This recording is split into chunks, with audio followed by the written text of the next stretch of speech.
Assalamualaikum warahmatullahi wabarakatuh. Bismillahirrahmanirrahim. Alhamdulillahi madad wa syukru lillahi ala al-in'am li ni'matil iman wal islam wal iqtidar sayyidil anam.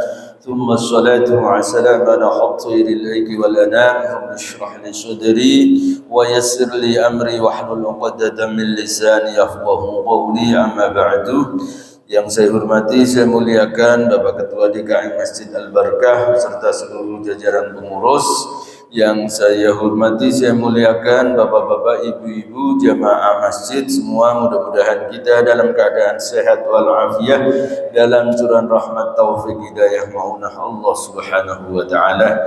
Puji dan syukur marilah kita haturkan kehadirat Allah. Salawat dan salam semoga tetap terlimpah curahkan kepada Rasulullah sallallahu alaihi wasallam beserta para sahabat dan keluarganya serta para pengikutnya, dengan harapan dan doa mudah-mudahan di yaumil qiyamah kelak kita mendapatkan syafaat dari Rasulullah sallallahu alaihi wasallam. Amin ya rabbal.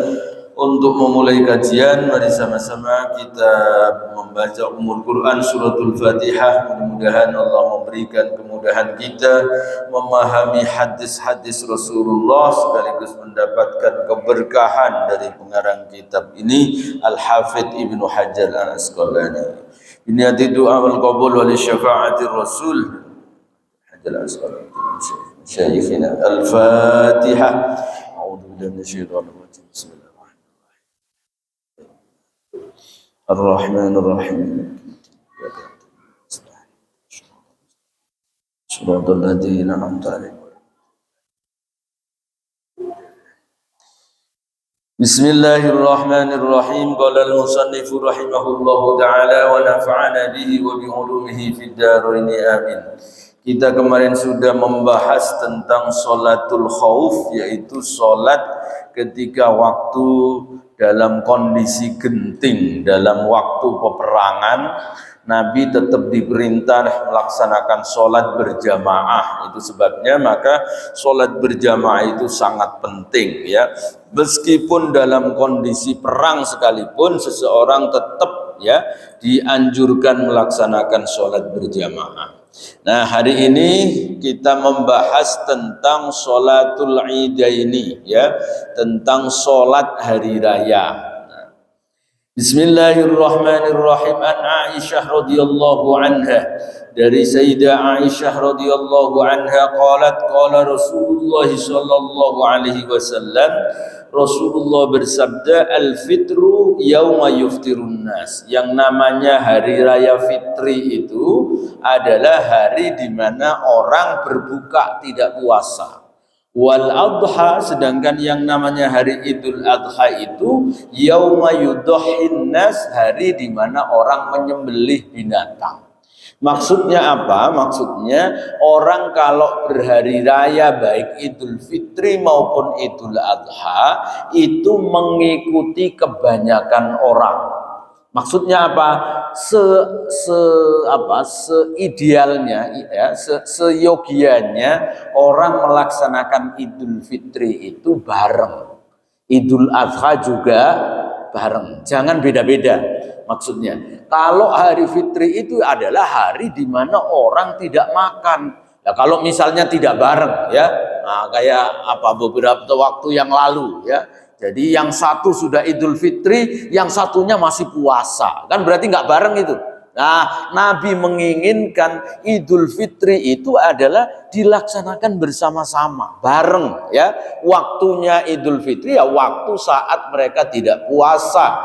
Begitu juga dengan Idul Adha, yaitu waktunya ya waktu menyembelih kurban, ya.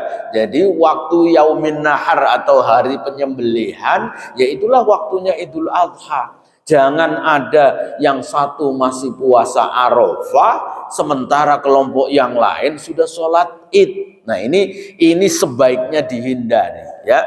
Itu sebabnya maka Nabi Muhammad SAW menetapkan dalam penentuan Idul Fitri, Idul Adha itu domain dari pemerintah. Jadi bukan, mohon maaf, bukan ormas, bukan golongan tertentu, bukan torikot tertentu, enggak. yang menetapkan kapan awal Ramadan, kapan awal Syawal, kapan Dzulhijjah, saat kapan wukuf di Arafah dan Idul Adha, itu adalah wewenangnya imam. Imam yang dimaksud ini adalah pemerintah. Dalam hal orang Indonesia berarti Kementerian Agama. Itu sebabnya maka pemerintah Kementerian Agama itu kalau akhir ya tanggal 29 Sya'ban misalnya, maka menurunkan tim ya Ru'yatul Hilal untuk melihat hilal. Nah, maka ini adalah domain tugas pemerintah, tidak boleh ormas kemudian menetapkan. Ya, jadi tidak boleh. Maka yang boleh itu kalau di Jamiah Nahdlatul Ulama itu ada yang disebut dengan ikhbar. Ya, bolehnya cuman ikhbar. Ikhbar itu tidak memberi pengumuman, cuman ngasih tahu.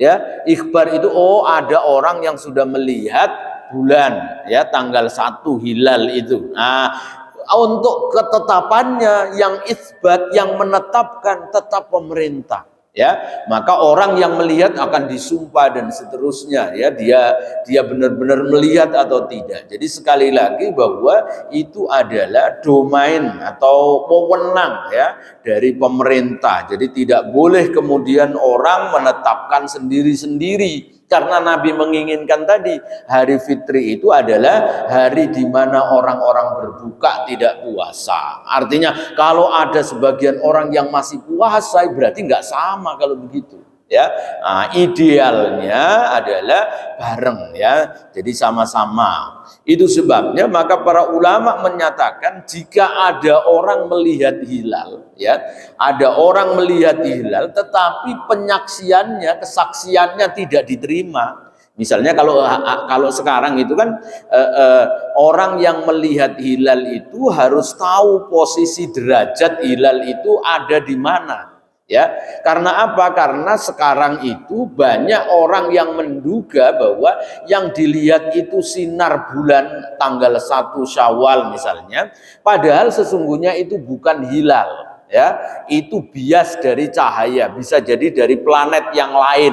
Nah, makanya orang ketika bisa melihat hilal itu harus diketahui posisi ya, berapa derajat ya dari matahari terbenam itu. Ya, jadi kalau misalnya berbeda dengan posisi secara ilmu hisab itu, maka itu dipastikan bukan cahaya bulan yang dilihat itu, sebagaimana dulu tahun berapa itu? Tahun 2006 kalau nggak salah ya, yaitu orang-orang di Cakung dan orang-orang di Madura itu melihat hilal.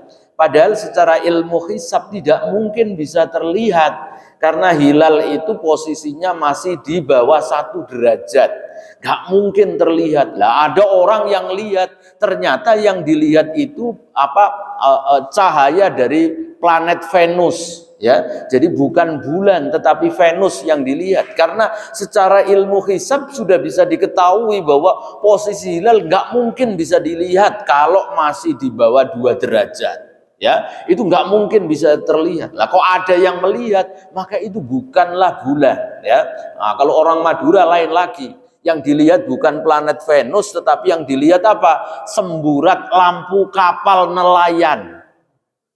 Ya, jadi lampu kapal nelayan kejauhan ada sinarnya. Ya, itu dikira bahwa itu bulan, itu adalah hilal tanggal 1, padahal itu tidak benar.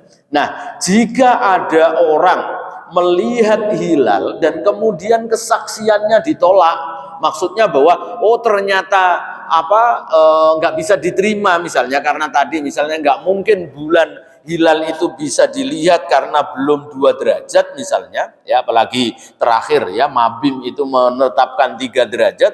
Kalau itu tidak diterima maka orang tersebut tidak boleh kemudian Idul Fitri sendiri ya.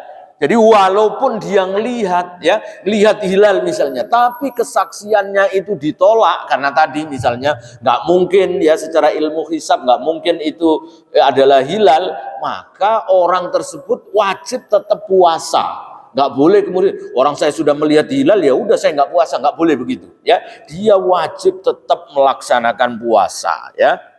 Nah, jadi sekali lagi yang menetapkan puasa atau tidak, ini sudah Syawal atau belum, itu adalah domain dari pemerintah. Jadi bukan ormas, ya. Baik. Nah, melaksanakan sholat Idul Fitri, Idul Adha itu hukumnya apa? Nah, menurut Imam Abu Hanifah, sholat Idul Fitri, Idul Adha itu hukumnya wajib. Wajib. Tapi nanti dalam mazhab Imam Abu Hanifah itu membedakan antara fardu dengan wajib. Kalau sholat yang 5 waktu, isya, subuh, zuhur, asar, maghrib, itu namanya sholat fardu. Sholat fardu itu apa? Sholat yang apabila dia tertinggal, maka dia wajib untuk mengqadha. Beda dengan sholat Idul Fitri, Idul Adha dalam madhabnya Imam Abu Hanifah, nanti sholat wajib ini tidak perlu diqadha kalau tidak dilaksanakan, ya. Tapi orang yang meninggalkan hukumnya berdosa, ya. Kalau menurut Imam Abu Hanifah, karena sholat Idul Fitri, Idul Adha itu hukumnya wajib. Dasarnya apa? Dasarnya di dalam Al-Quran itu Allah berfirman, fasholli li rabbika wanhar. Sholatlah karena Tuhanmu dan berkurbanlah. Nah, sholat yang dimaksud oleh Imam Abu Hanifah adalah sholat Idul Adha. Allah memerintahkan, perintah itu menunjukkan wajib. Maka sholatlah karena Tuhanmu. Nah, Allah kan memerintah, berarti kalau perintah Allah hukumnya wajib menurut Imam Abu Hanifah. Imam Malik, Imam Syafi'i berpendapat bahwa sholat Idul Fitri, Idul Adha itu hukumnya sunnah muakkadah, sunnah yang sangat dianjurkan. Dasarnya apa? Dasarnya yaitu hadis tentang orang Badui. Orang Badui itu nanya kepada Nabi, ya Rasul, kewajiban dalam Islam itu apa? Nabi menyatakan, engkau melaksanakan sholat 5 waktu. Ada enggak yang lain? Kata dia, enggak ada. Kata Rasulullah, tidak ada yang lain kecuali kalau kamu menghendaki, illa antatatawwa'a, kecuali kalau kamu mau sholat sunnah. Orang Badui ini kemudian menyatakan, ya udah ya Rasul, kalau begitu aku tidak mau sholat selain sholat 5 waktu. Jadi orang Badui ini ya mau masuk Islam hanya sholatnya cuma 5 waktu doang. Saya nggak mau kalau yang sunnah-sunnah. Ini orang Badui. Kata Nabi, orang Badui itu ya meskipun hanya sholatnya sholat wajib saja yang 5 waktu, tapi karena dia ini orang yang komitmen betul-betul ya, sholatnya serius, kata Nabi orang itu nanti akan masuk surga. Nah, kalau kita mau ngikuti mazhabnya Badui ini, cuman sholat hanya sholat wajib doang, nggak mau sholat sunnah, ya nggak apa-apa, boleh. Tapi harus komitmennya sama dengan Badui ini. Orang Badui ini ya, kalau sholatnya sangat serius, belum waktunya sholat, dia sudah ada di masjid. Belum waktu ya, waktu zuhur misalnya jam 12, setengah 12 sudah ada. Asar jam 3 misalnya, setengah 3 sudah ada di masjid. Maghrib jam 6 misalnya, setengah 6 sudah ada. Artinya apa? Komitmennya sangat tinggi. Kadang-kadang kita kan enggak kayak begitu. Itu sebabnya maka kita perlu sholat sunnah. Tujuannya apa? Sholat sunnah itu untuk menambal, untuk mengganti kekurangan-kekurangan kita. Kadang-kadang kita sholatnya lalai, sholatnya kadang enggak khusyuk. Dengan melaksanakan sholat sunnah itu menjadi tambahan dari kekurangan-kekurangan kita. Nah, Imam Ahmad bin Hambal berpandangan bahwa sholat Idul Fitri, Idul Adha itu hukumnya fardu kifayah. Ya, kenapa kok fardu kifayah? Dasarnya karena Nabi tidak pernah tidak sholat Idul Fitri, Idul Adha. Nabi itu selalu sholat Idul Fitri, Idul Adha dan menganjurkan setiap tempat, setiap penduduk agar melaksanakan sholat Idul Fitri, Idul Adha. Nah itu oleh Imam Ahmad, maka kemudian sholat Idul Adha itu hukumnya fardu kifayah. Kalau semua misalnya di daerah Cirende ini nggak ada orang sama sekali yang sholat Idul Fitri, Idul Adha, semua dosa. Tapi kalau cukup 1-2 orang saja yang sudah sholat, maka yang lain sudah tidak dosa. Nah itu sholat Idul Fitri, Idul Adha dihukumi oleh Imam Ahmad bin Hanbal adalah fardu kifayah. Cuman kalau di Indonesia rata-rata orang itu lebih mementingkan Idul Fitri, Idul Adha. Bahkan tingkatannya mungkin lebih wajib daripada sholat 5 waktu. Iya. Kan banyak orang itu yang ketika sholat subuh, asar, maghrib, isya kadang-kadang nggak sholat. Ketika Idul Fitri di saf pertama. Udah begitu bajunya baru lagi. Takbirnya nangis-nangis. Padahal puasanya enggak. Ya, tarawehnya kadang-kadang. Ya, kadang teraweh, kadang kagak. Kalau giliran imamnya yang cepet, teraweh. Giliran imamnya lama, kagak teraweh. Ketika Idul Fitri nggak sholat tuh nggak mau, ya. Padahal tadi subuhnya enggak misalnya. Nah ini nggak benar ya. Bagaimanapun baiknya, bagaimanapun utamanya sholat Idul Fitri, Idul Adha tetap tidak bisa mengalahkan sholat fardu. Jangankan dengan sholat fardu, dengan sholat qobliyah saja kalah. Ya, misalnya ada orang ya sholat Idul Fitri, Idul Adha, dia di shaf pertama, tapi tadi nggak sholat qobliyah subuh, itu orang rugi itu. Ya, karena apa? Karena masih lebih utama sholat qobliyah subuh.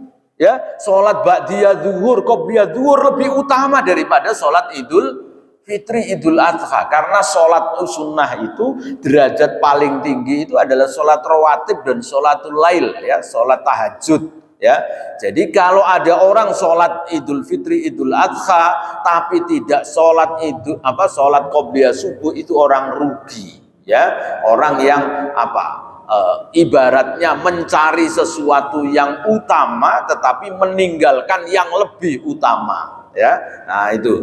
Nah sebaiknya maka kita di Indonesia kan memang rata-rata orang itu pasti sholat Idul Fitri, Idul Adha. Rasa-rasanya kok nggak sholat Idul Fitri, Idul Adha. Ada nggak di sini yang pernah nggak sholat Id gitu?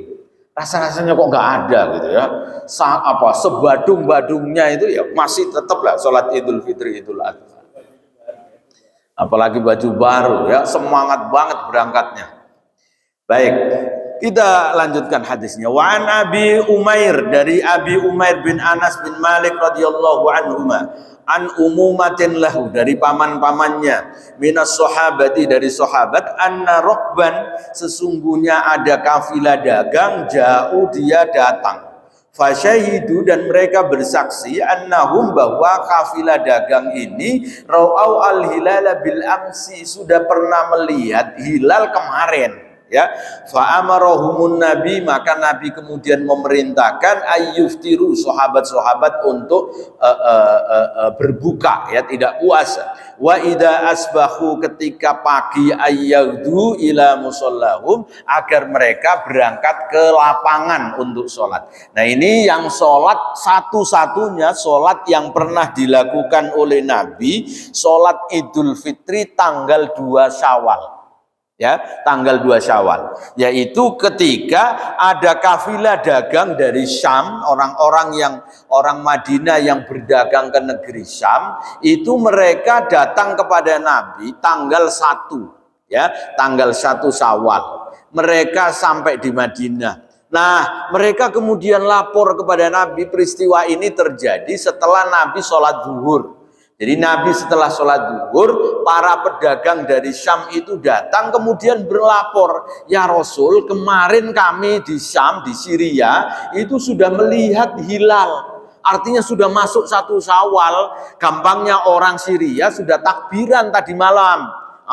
Kan perjalanan dari Syam ke Madinah butuh waktu semalaman lebih. Ya, sampai di Madinah sudah zuhur. Orang-orang Madinah karena kemarinnya nggak ngelihat hilal, maka Nabi dan para sahabat itu puasa. Ketika mendapatkan laporan dari kafilah dagang ini, Nabi kemudian memerintahkan para sahabat untuk membatalkan puasanya. Hari ini kita nggak puasa deh, tapi besok kita sholat Id. Ya, besok baru sholat Id. Kenapa? Karena sholat Idul Fitri itu atau Idul Adha waktunya itu adalah sebelum zuhur. Lah, sementara Rasulullah mendapati informasi tadi itu setelah sholat zuhur. Maka kan nggak boleh kalau misalnya sudah tanggal 1 Syawal kok orang puasa Ramadan, hukumnya haram. Maka Nabi menyuruh sahabat untuk membatalkan puasanya. Kita nggak puasa hari ini, tapi Idul Fitrinya besok kita lakukan pagi-pagi, tanggal 2 Syawal berarti. Ini yang sementara orang yang nggak ngerti, kemudian kalau begitu ada orang yang duluan, biasanya kan gitu ya, duluan Idul Fitri. Taruhlah misalnya ya, pemerintah menetapkan Idul Fitri itu hari Ahad, sementara ada ormas yang menetapkan hari Sabtu. Kalau begitu udah deh, hari Sabtu tidak puasa, tapi sholatnya ikut hari Ahad saja, ikut pemerintah. Nah ini nggak boleh nih. Kenapa? Karena orang yang mengikuti kalau dia sudah tidak puasa hari Sabtu, berarti tanggal 1 Syawal itu hari Sabtu. Kalau begitu harus dia melaksanakan sholat Idul Fitri. Nggak boleh kemudian Idul Fitrinya besok tanggal 2. Karena apa? Peristiwa Nabi melaksanakan sholat Idul Fitri tanggal 2 tadi itu karena informasinya diterima setelah sholat zuhur. Yang waktunya sholat Idul Fitri itu harus dilakukan sebelum zuhur. Jadi Nabi melaksanakan sholat Idul Fitri tanggal 2 itu karena kondisi menerima informasinya terlambat. Ya namanya dulu nggak ada HP ya kalau ada sekarang sih enak, tinggal dikasih tahu ya. Nah itu ya, jadi sekali lagi kalau ada misalnya ada orang yang menetapkan bahwa 1 Syawal hari Sabtu, kemudian biar kita kelihatan rukun ya, guyub, maka sholatnya ikut hari Ahad saja. Nah itu nggak boleh itu. Ya, kalau mau berbuka hari Sabtunya sudah 1 Syawal, ya dia melaksanakan sholatnya juga harus 1 Syawal. Nggak ada sholat Idul Fitri itu 2 Syawal, kecuali kasus tadi itu Nabi Muhammad karena informasi yang terlambat. Nah, bahkan karena ini domainnya pemerintah, seandainya pemerintah itu salah menetapkan misalnya, maka orang tetap sah. Ya, jadi para ulama itu sepakat jika ada misalnya pemerintah menetapkan wukuf di Arafah, taruhlah misalnya wukuf di Arafah itu jatuh hari Kamis, harusnya hari Kamis misalnya. Kemudian pemerintah menetapkannya hari Jumat. Berarti kan wukuf di Arafah tanggal 10, ya. Harusnya kan tanggal 9, orang wukuf di Arafah itu kan tanggal 9. Ditetapkan oleh pemerintah tanggal 10 misalnya, enggak tanggal 9 wukuf itu. Maka orang yang ibadah haji tetap sah. Wukuf yang tanggal 10 tadi itu tetap sah. Ya. Kenapa kok tetap sah? Nabi itu menggaransi, ya, ada hadis Nabi, yusalluna lakum fa in asabu falakum walahum wa in akhtau falakum wa alaihim. Ya, Nabi itu menyatakan, ini hadis diriwayatkan oleh Imam Bukhari, hadis sahih, ya.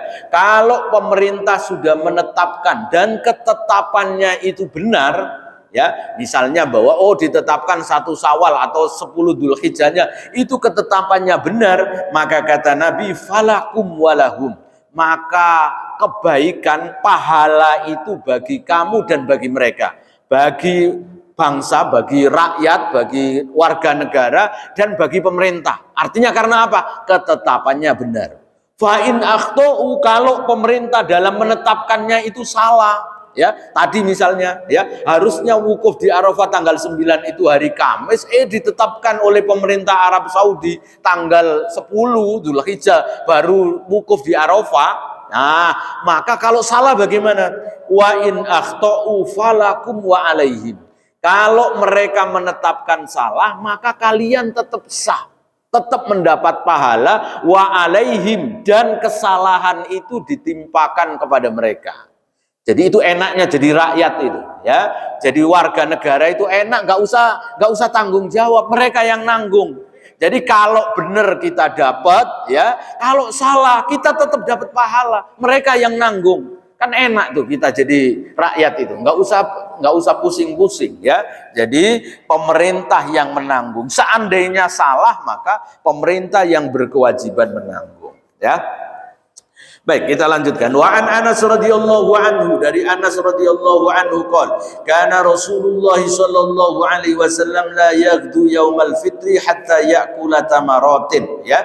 Nabi tidak berangkat untuk melaksanakan sholat Idul Fitri sampai beliau makan, artinya makan beberapa kurma, ya.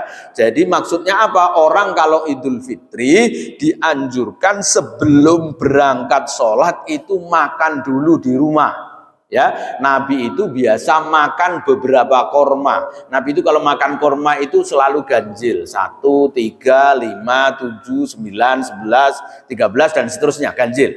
Makannya itu satu-satu. Bukan kemudian 3 langsung dimakan semua, ya, 5 dimakan semua, enggak, tapi diambil satu gitu, ya. Jadi itu sunnahnya orang ketika Idul Fitri, ya. Nanti berbeda kalau Idul Adha. Kalau Idul Adha dianjurkan untuk puasa.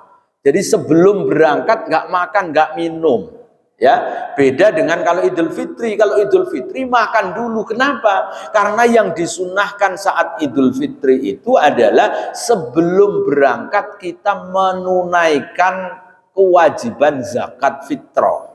Ya, jadi zakat fitri atau zakat fitrah itu kita dianjurkan yang paling baik itu setelah sholat subuh tanggal 1 Syawal itu, sebelum melaksanakan sholat Idul Fitri. Itu yang paling baik, waktu yang paling mustajabah, ya.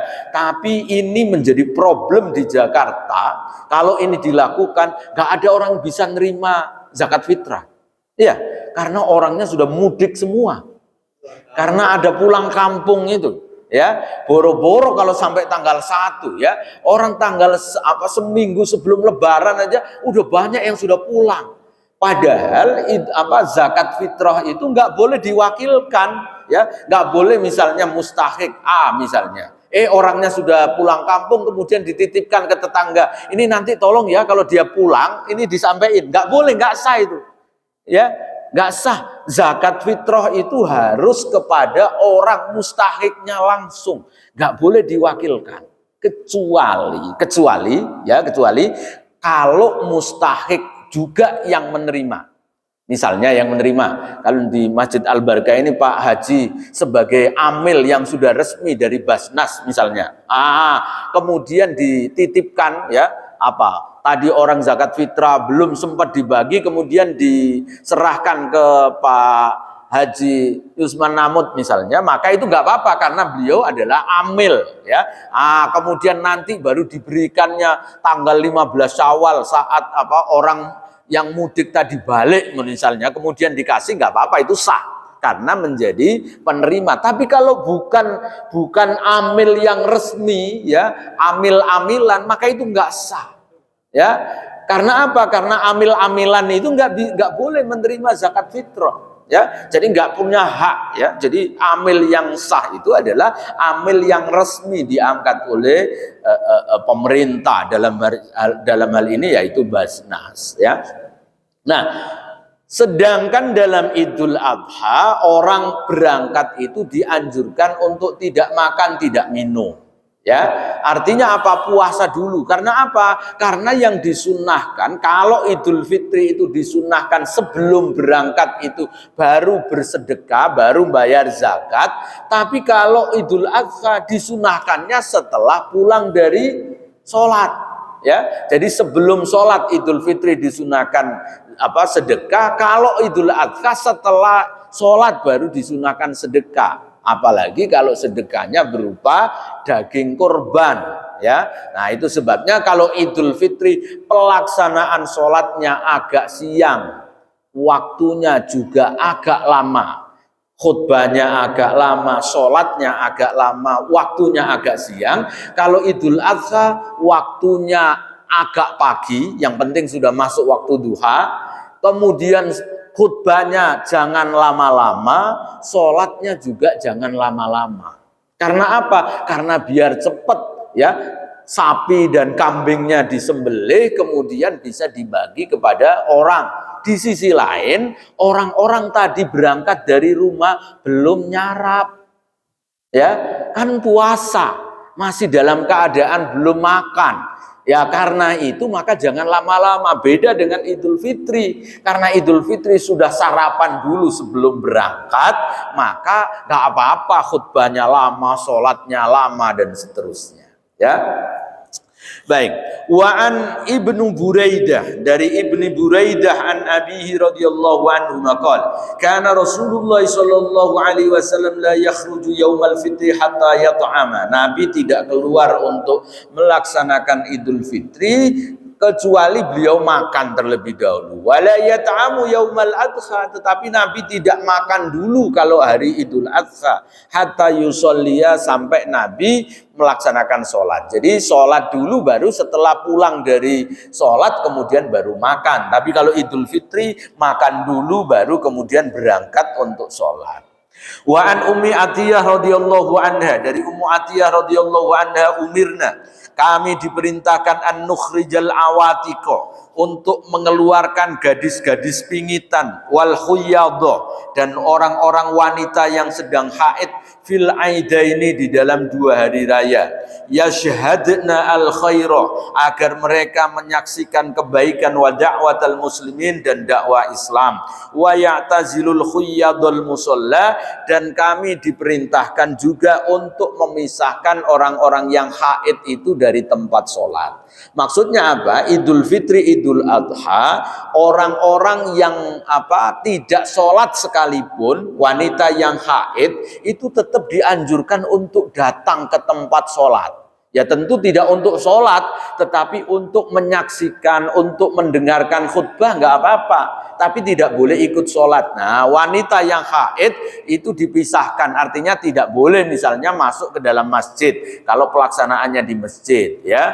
Jadi mereka menunggunya di luar. Termasuk gadis-gadis pingitan, ya, gadis-gadis yang masih yang dipingit juga dibolehkan untuk keluar. Maksudnya apa? Agar ini menjadi syiar, ya. Jangan kemudian mentang-mentang tidak sholat kemudian nggak usahlah, di rumah aja, tidur aja. Enggak. Jadi tetap dianjurkan untuk ikut datang. Meskipun tidak ikut sholat. Kalau orang haid kan haram hukumnya sholat. Tetapi mereka hanya untuk mendengarkan saja. Ya. Hadis berikutnya. Wa an Ibni Umar radhiyallahu anhuma, dari Ibnu Umar radhiyallahu anhu qala kana Rasulullah sallallahu alaihi wasallam wa Abu Bakrin wa Umar yusalluna al-idaini qabla al-khutbah, ya. Rasulullah, Abu Bakar, Umar itu melaksanakan sholat Id itu, ya, sebelum khutbah. Makanya sholat dulu baru khutbah, ya. Jadi sholat dulu baru khutbah. Bagaimana kalau kemudian khutbah dulu baru sholat? Boleh enggak? Boleh enggak kira-kira? Boleh. Imam Abu Hanifah berpendapat kalau sholat Id itu kemudian khutbah dulu baru sholat, maka hukumnya makruh. Jadi sah, tetap sah, sholatnya sah, tapi itu hukumnya makruh. Menurut Imam Malik juga sama, ya, hukumnya makruh. Tapi kalau menurut Imam Syafi'i, menurut Imam Ahmad tidak sah. Jadi kalau ada orang kok khutbah dulu kemudian baru sholat, kayak orang sholat Jumatan gitu, maka tidak sah. Maka wajib hukumnya kalau menurut Imam Syafi'i, menurut Imam Ahmad, setelah sholat harus khutbah lagi. Karena khutbah yang tadi itu tidak sah. Ya, khutbah yang dilakukan sebelum sholat Id itu tidak sah. Tapi kalau menurut Imam Abu Hanifah, Imam Malik, sah, cuman makruh saja. Ya, nah inilah nanti dalam ketika zaman Muawiyah, ya, Marwan bin Hakam itu pernah sholat Idul Fitri, Idul Adha itu melaksanakannya khutbah dulu baru sholat. Dasarnya apa? Ya karena dulu Nabi itu kenapa kok sholat dulu baru khutbah? Karena sahabat itu kan orang-orang baik. Ya, mereka diperintahkan sholat Id itu, mereka sudah datang sebelum waktunya tiba. Sementara zaman nanti ketika Muawiyah, orang-orang sudah nggak seperti para sahabat yang baik, ya, sehingga saat sholat, ya, ketika mau sholat orang belum pada kumpul, ya, di lapangan atau di masjid belum kumpul, sambil nunggu khutbah dulu. Nah, Marwan bin Hakam khutbah dulu. Baru setelah itu kemudian setelah orang banyak kumpul baru melaksanakan sholat Id. Nah, tapi ini kemudian ditentang oleh banyak ulama, ya, banyak orang yang tidak setuju, ya, karena memang ini juga jumhur menyatakan bahwa itu tidak baik. Jadi Imam Abu Hanifah, Imam Malik berpendapat meskipun sah, tetapi itu hukumnya makruh, ya, karena Nabi selalu kalau sholat id itu adalah sholat dulu baru kemudian khutbah.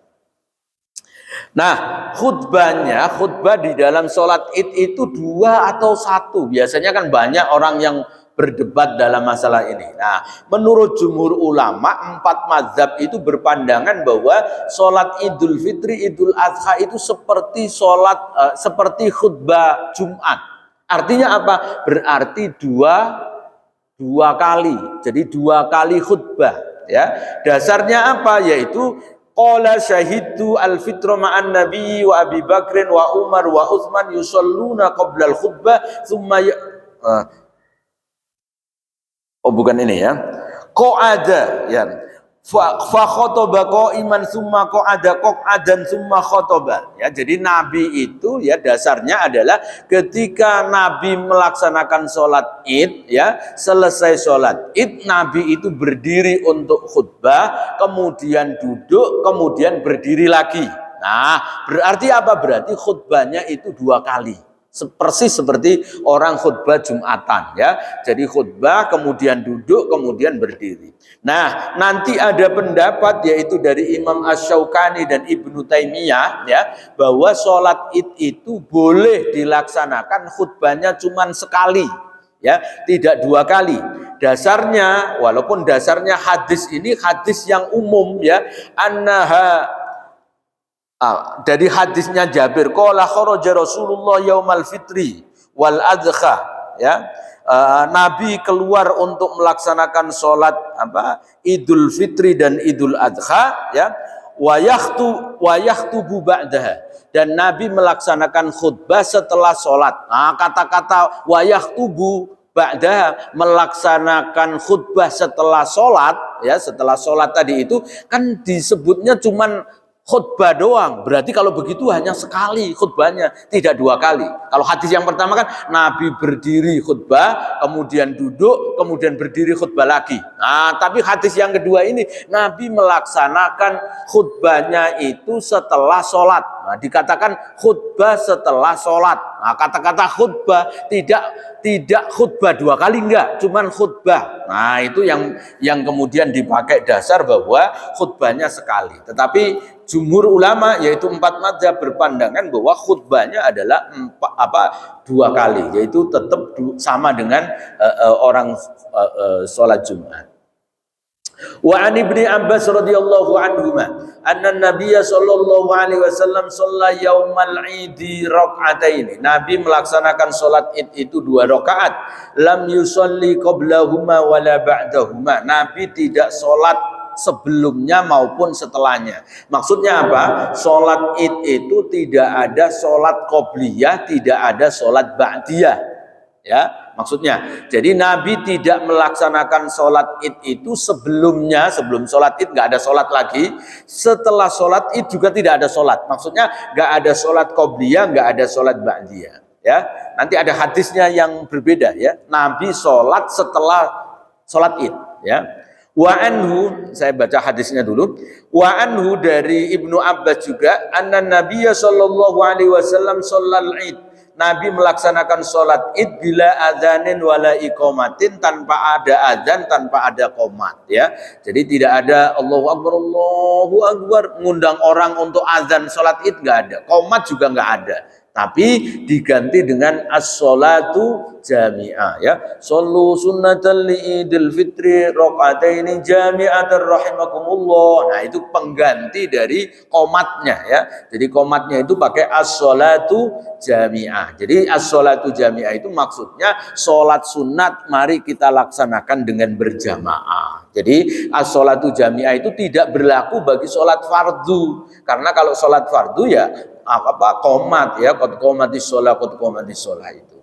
Nah, Wa anhu dari Ibnu Abbas juga, karena Nabi sallallahu alaihi wasallam yakhruju yaumal fitri, Nabi keluar untuk sholat Idul Fitri wal adha dan sholat Idul Adha ilal musalla, menuju ke lapangan. Musalla yang dimaksud di sini itu adalah lapangan terbuka, ya.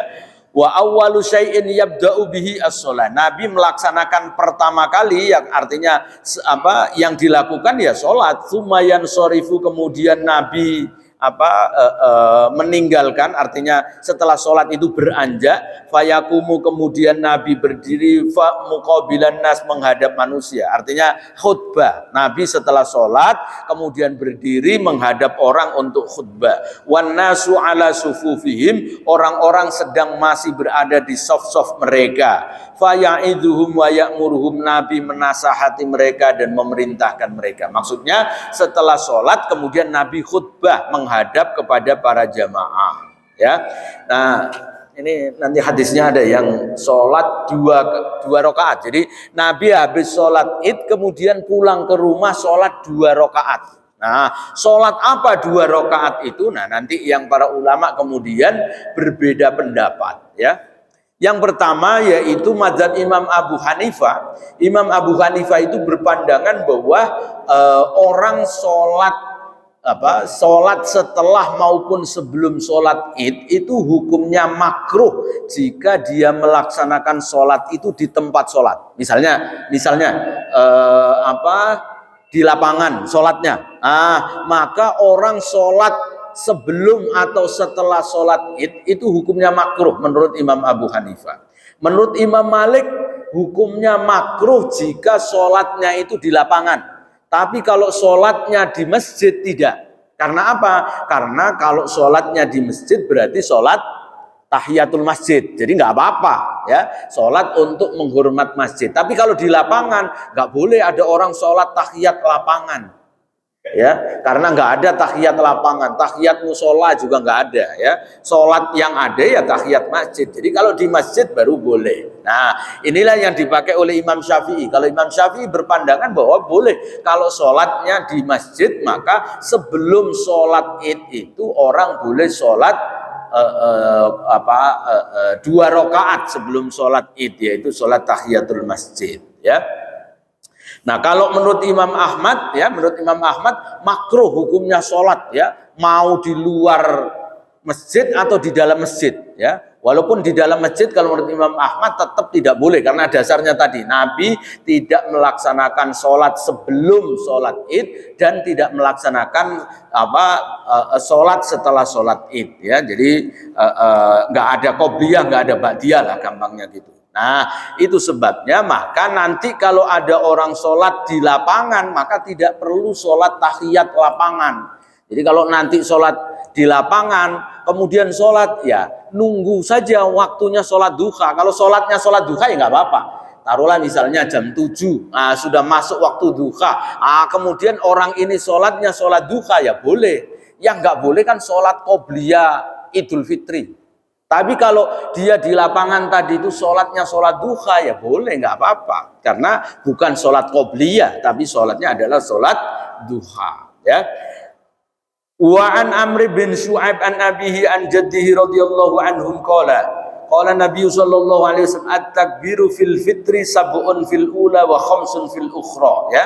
Takbir dalam sholat Idul Fitri, Idul Adha itu 7 ketika rakaat pertama dan 5 ketika rakaat kedua. Wal qira'atu ba'dahuma kiltaihima, dan membaca surat dalam Al-Qur'an, ya, setelahnya. Artinya di dalam 2 rakaat itu. Maksudnya membaca Fatihah dan membaca surat, ya.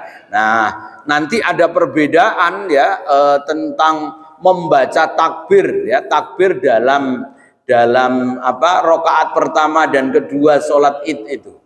Kita ini kadang-kadang kalau sholat id itu kan diingetin oleh imam atau oleh siapa? Petugas lah. Kita sholat id itu 7 kali. Takbir pertama, nanti rakaat kedua 5 kali takbirnya. Nah, itu mestinya kalau menurut saya nggak perlu itu disampaikan. Kenapa? Kan makmum itu ngikut aja sama imam. Yang diingetinnya imamnya aja. Ya enggak? Kan imamnya aja itu yang yang melaksanakan. Makmum yang ngikut aja, kalau takbir ya ikut takbir. Kalau kagak takbir ya enggak usah ikut takbir, ya. Nah, cuman kadang-kadang orang yang enggak ngerti, kalau ada imam kemudian lupa, atau kalau enggak lupa ya sengaja lah. Misalnya ada imam sengaja sholat Idul Fitri enggak usah pakai takbir 7 kali dan 5 kali, langsung Allahu Akbar, baca bismillah, ya enggak apa-apa juga. Jangan kemudian, wah nggak sah ini. Enggak, itu hukumnya sunnah. Nah, seringkali kadang-kadang orang yang nggak ngerti ilmu fikih, imam, termasuknya imam, nggak ngerti misalnya, Allahu Akbar. Dia lupa bahwa belum takbir yang 7 kali rakaat pertama. Kemudian dia baca Bismillahirrahmanirrahim, Alhamdulillahi Rabbil Alamin. Baru ingat, oh belum takbir. Allahu Akbar, batal sholatnya. Nggak boleh. Jadi takbir tadi itu harus dilakukan sebelum baca Fatihah. Kalau sudah baca Fatihah, ya sudah nggak ada kesunahan untuk takbir. Takbir itu hukumnya sunnah. Jadi kalau seandainya nggak takbir juga nggak apa-apa. Makmumnya jangan kemudian, wah ini imamnya amatir ini, nggak kayak Ustadz Mukhlas ini. Ya, imam amatiran ini makanya nggak ngerti. Enggak. Jadi itu sunnah saja. Seandainya nggak takbir juga nggak apa-apa. Justru kalau memutus Fatihah tadi itu kemudian baru takbir lagi, malah batal sholatnya. Ya, jadi malah batal. Jadi itu nggak apa-apa kalau seandainya nggak takbir. Ini hadisnya masih banyak ternyata. Baik, saya cukupkan sekian dulu. Ya, insya Allah kita akan lanjutkan pada pertemuan berikutnya. Kita tutup dengan doa kafaratul majlis. Subhanakallahumma bihamdik asyhadu an la ilaha illa anta astaghfiruka wa atubu ilaik. Assalamualaikum warahmatullahi wabarakatuh.